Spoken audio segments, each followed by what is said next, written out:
Hola, ¿cómo estás? Espero que estés bien, Dios te bendiga. Bueno, esta será la forma en la que nos vamos a estar comunicando durante este tiempo de aislamiento.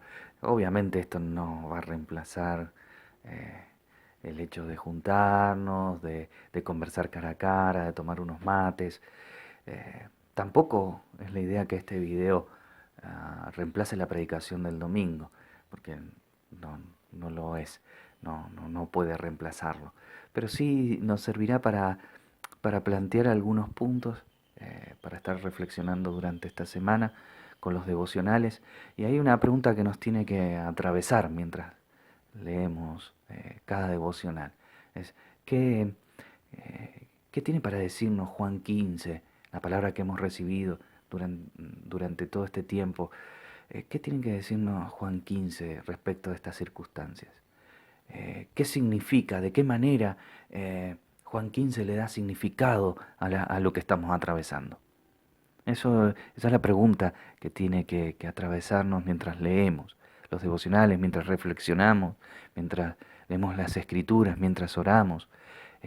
Encontrar de parte de Dios el significado que Él quiere dar a estas circunstancias. Ah, no olvidemos que Dios es fiel, no solo porque Él hace lo que dice, sino también porque dice lo que hace y nos anticipa lo que Él está por hacer en nuestras vidas. Nos vamos a encontrar con varios problemas cuando querramos eh, plantearnos esta pregunta. Uno de esos problemas es que no hay mucha relación entre, así, ¿no? Una relación directa entre yo soy la vid verdadera, vosotros los pámpanos, con lo que está pasando a nivel mundial. No vamos a encontrar una relación directa, porque eso tiene que ver con otro problema eh, que vamos a tener que enfrentar, que es que la palabra de Dios viene a nosotros para hablarnos y para direccionarnos y para significar las circunstancias próximas.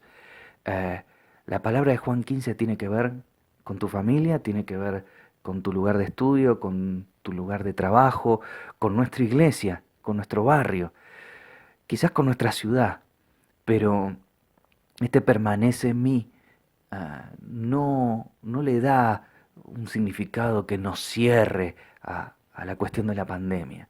Muchos cristianos buscan alguna palabra que pueda coincidir con las circunstancias, pero es al revés. Nosotros tenemos que hacer coincidir nuestras decisiones y las circunstancias con la palabra que nos es dada, con la palabra recibida, no con la que nosotros buscamos y nos parece que cierra. No, es Dios el que nos habla. Así que yo eh, voy a tirarte algunos puntos claves para poder entender esto. El primero de los puntos es la obra de Cristo. Lo que estamos leyendo en Juan 15, del verso 24 hasta el final del capítulo. Y Jesús en el verso 24 habla acerca de las obras que Él hizo. Y que esas obras, si nosotros las podemos ver, si nos podemos percatar de ellas, estas obras quitarían el pecado. ¿Y a qué se refiere con obras? Y ahí está la cuestión. Dos cosas. Estas obras tienen un carácter revelador, porque hablan de la revelación del Padre, es la revelación del Padre, y por el otro lado, de la redención. Y hay algunas cosas que vamos a tener en cuenta. Primero, que Dios es revelado, Dios Padre es revelado por la obra de Cristo, y solo Cristo revela al Padre. De modo que a veces ahí o se entiende o se confunde que la obra de Cristo es como un acto sobrenatural en la que Dios irrumpe en, en la maquinaria natural que nos rodea. Y muchos cristianos oran así, de hecho. Esperan que Dios haga algo, espera que Dios irrumpa.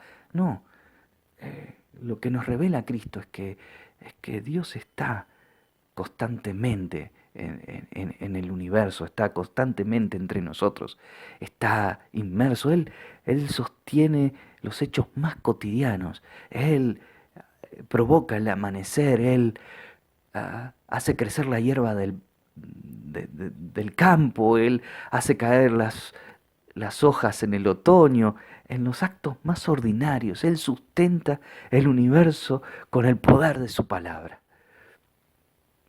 Y también es el mismo Dios que le abre el mar a su pueblo para sacarlo de la esclavitud. Es el mismo Dios que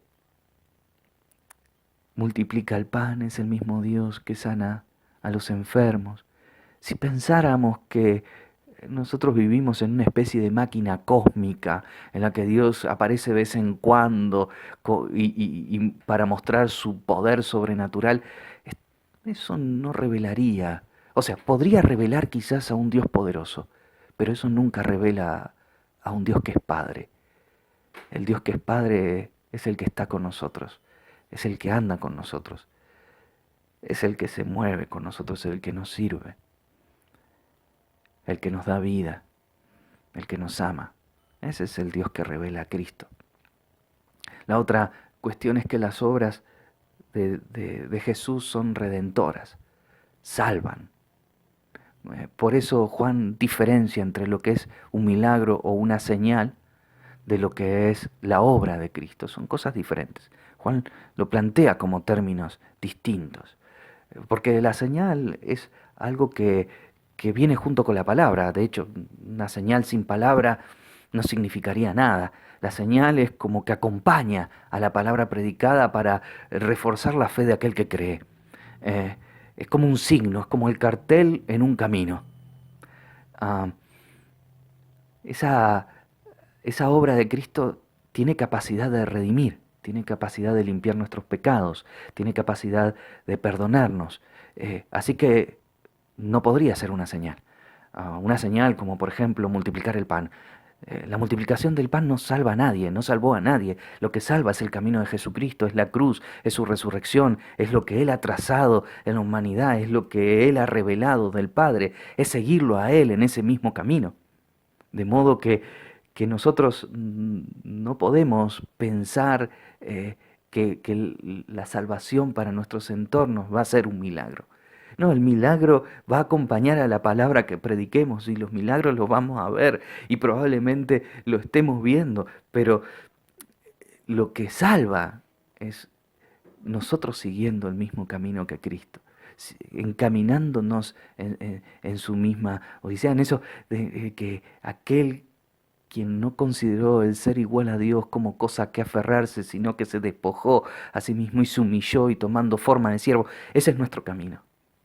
Y ese es el camino que va a definir el lugar que ocupemos en cada uno de nuestros entornos, en todo esto que está pasando. La actitud con tus vecinos, la actitud con tus compañeros de trabajo, con tus amigos. ¿Cuál es? La misma que Cristo. Ese acto de despojarse, de andar, de servir, de brindarse, de amar. Porque eso, al fin y al cabo, en eso consiste y por eso hemos sido llamados, hemos sido elegidos para ser instrumentados por el amor de Dios. Porque el amor de Dios no se acaba en nosotros, no se agota en nosotros, no termina en nosotros. Aun cuando estábamos muertos en delitos y pecados, Él nos amó primero y nos alcanzó ese amor mediador que salva las distancias y que llega a nosotros, no se acaba en nosotros, sino que nos instrumenta para amar a todos, para salvarlos a todos. Ahora, ese camino, esa forma, esa instrumentación, nosotros la hacemos en el Espíritu Santo, lo hacemos en el poder de Dios, lo hacemos de manera pasional, lo hacemos con entusiasmo, y al hacerlo trae salvación. Dios nos instrumenta por medio del Espíritu Santo para llevar a Cristo a cada uno de los ámbitos en donde estamos y de esa manera salvarlos a todos. Dios no vino a condenar al mundo. Y tenemos que escapar de esas interpretaciones apocalípticas que a veces le damos a la realidad, forzamos, ¿no? Como hablábamos recién, de forzar un texto para ver qué significa. Dios no vino a condenar al mundo. El Hijo del Hombre no vino a condenar al mundo. vino a salvarlo. De eso habla no solo Juan 3:17, sino muchos pasajes, y es la idea de la buena noticia. Él vino a salvarlo. Tampoco lo que está pasando es un revés de Dios, donde Dios se pone a la altura del ser humano y le devuelve la cachetada. No, no es un castigo. Él nos ama y Él nos está buscando. Así que tenemos que interpretar lo que está sucediendo a la luz de ese amor de Dios. La primera palabra entonces es la obra, que nos implica en esa búsqueda, en el interés de Dios de salvarnos a todos. La segunda palabra es clave, es el odio del mundo. Esto tiene que ver con lo que Jesús venía hablando, una contraposición entre el amor del Padre y el odio del mundo. Pero Jesús cierra este tema y lo cierra evocando una frase de los Salmos, de hecho que se repite en un par de Salmos. Me han odiado gratuitamente, dice una versión, me han odiado sin motivo alguno. Y el contexto a los cuales remite es que el justo ora a Dios diciendo, me persiguen, me hacen mal sin ningún motivo. El justo es perseguido por hacer el bien. El justo es perseguido por hacer justicia, por caminar y andar recto. Y esto también nos posiciona. Es decir, ¿cuál va a ser nuestra postura en este tiempo? ¿Cuál va a ser la reacción de la gente? Pensamos que si hacemos bien seremos alabados por lo que hacemos. Si nos brindamos, si amamos, las personas nos van a amar. No. El que más nos amó terminó en una cruz. Ese es nuestro camino, eso es lo que elegimos. Amamos y ese es nuestro lugar. Trate como nos trate la gente, trate como nos trate el entorno. Ese es nuestro lugar en toda esta historia, en todo lo que nos está sucediendo. Amar aunque el mundo nos odie, amar al enemigo, amar aunque las reacciones no sean positivas. Y por último, la obra del Espíritu Santo. Son tres O. La obra de Cristo, el odio del mundo, y no es la obra de es el orden del Espíritu. ¿Por qué el orden? Porque el Espíritu Santo pone en nosotros palabras, pone en nosotros pensamientos, reflexiones, la gracia suficiente para poder operar en el mundo, para poder operar y ejercer los dones en los ámbitos en donde estamos. Porque los dones no son solo para la iglesia, sino para utilizarlos en cada uno de nuestros entornos para llevar a Cristo. La gracia que hemos recibido es para comunicar de Él como cuerpo de Cristo, manifestar ese amor a los demás. Así que ese orden que establece el Espíritu es como que ordena todas las cosas, es como que alinea todos nuestros pensamientos y acciones hacia el único interés de Dios, que es la salvación de todos. Así que los devocionales van a desarrollarse sobre estos tres ejes en esta semana, sobre la obra de Cristo, sobre el odio del mundo, el justo que es perseguido por hacer el bien, y el orden en la cual el Espíritu Santo, como el Consolador, como el Paráclito de Dios, nos acompaña a servir a los demás. Nos da la fuerza y la gracia, las palabras de Cristo en nuestra boca. Bueno, Dios te bendiga, espero que te haya servido. Lo bueno del video es que podés volver a él mientras estás leyendo los devocionales en la semana. Igual los canales de WhatsApp o de Messenger o de email, lo que uses, o me llamas por teléfono, están abiertos sea lo que pase. Dios te bendiga, tengas una buena semana.